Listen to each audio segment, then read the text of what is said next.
Father and mother and me, sister and auntie say, all the people like us are we, and everyone else is they. All the people like us are we, and everyone else is they.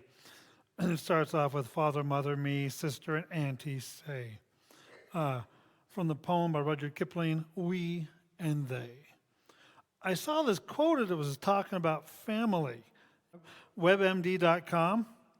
The holiday season for most people is a fun time of the year filled with parties, celebrations, and social gatherings with family and friends. For many people, it is a time filled with sadness, self-reflection, loneliness, and anxiety. From Cedar Sinai. Cedar Sinai. The holidays can be a stressful time for many people. The shopping, gatherings, family time can add pressures to already busy lives.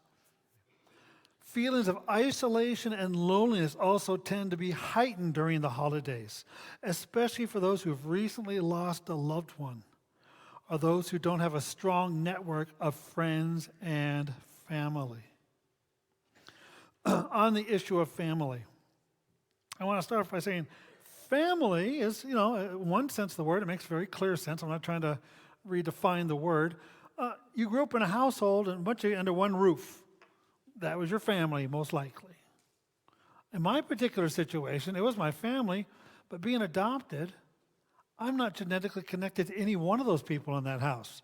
We share no blood. But that was my mother. That was my father. That was my brother. That was my sister. There was 5 of us. Right? No biological connection between all 5 of us. Because if your parents are like, that's kind of weird if they're related. And here, that is my family. You couldn't deny it. You couldn't say we didn't do family things. We didn't go on family vacations. That was my family. Were they biological family? No. Were they family? Yes, indeed. My point being simple. Family doesn't have to be blood family. In fact, the most important kind of family is those are the ones who are there when you need them.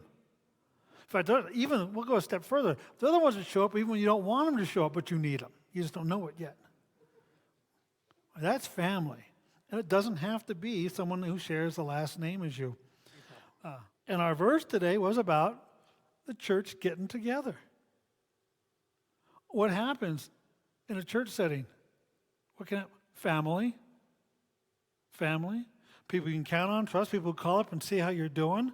Family. In fact, I'd even say, just like regular family, you go to the average church, it's going to be the crazy aunt and the weird uncle. Right? I'm not making that up. There's also going to be a brother and a sister and a parent. So we're talking about family. This is a reoccurring biblical theme. We could talk about coming to church to find your family, having a family, investing in both, even great. Now you get tag teamed. You got 2 things going on there. You got your church family, you got your own family. This is a reoccurring biblical theme that Christians should hang out together. Family. And from that comes all these benefits. Mental well-being is a benefit of having a support group. So, back to our verse, Hebrews 10:25. Not giving up meeting together, as some are in the habit of doing, but encouraging one another all the more as you see the day approaching.